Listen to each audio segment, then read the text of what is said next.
This is a short track guide for Lime Rock Park and the Grand Prix layout, driving the Formula Vee in iRacing.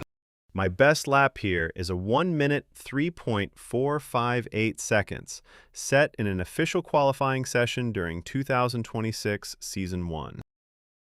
Lime Rock Park GP is probably one of the simplest tracks for Formula Vee races. The track isn't very sensitive to weather conditions, so you don't really need to change your driving style too much depending on them. So, let's get into the lap.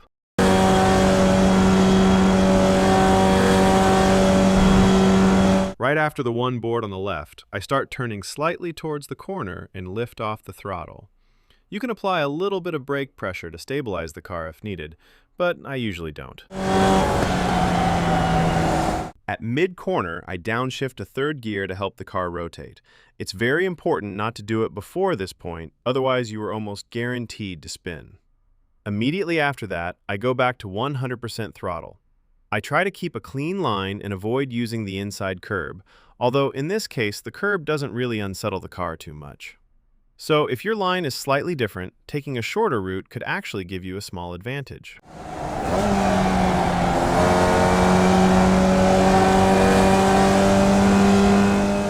For the next corner, I use the pole before the motorhome on the right as my reference point to start turning in.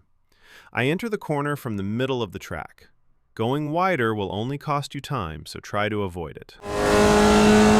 On corner entry, I slightly lift the throttle down to around 10%. I go back to 100% throttle when I get onto the inside curb. You need to cut this curb to get a good lap time, but be careful. If you cut too much, your lap will be invalidated.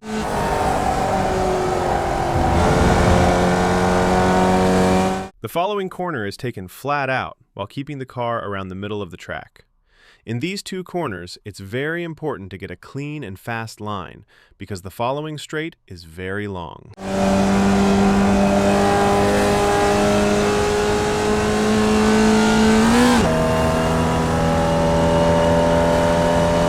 For the next corner, just before the curb on the left begins, I start braking firmly with around 80% brake pressure, and then I trail brake into the corner.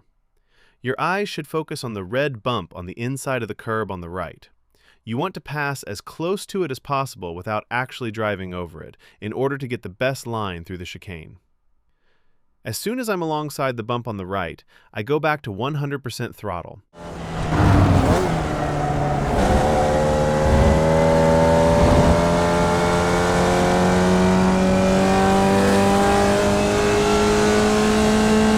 The final two corners are taken flat out, without lifting.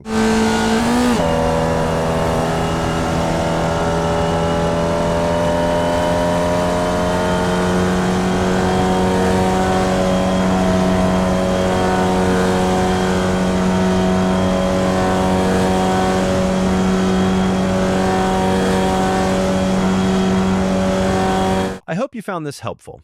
If you did, please leave a like or subscribe.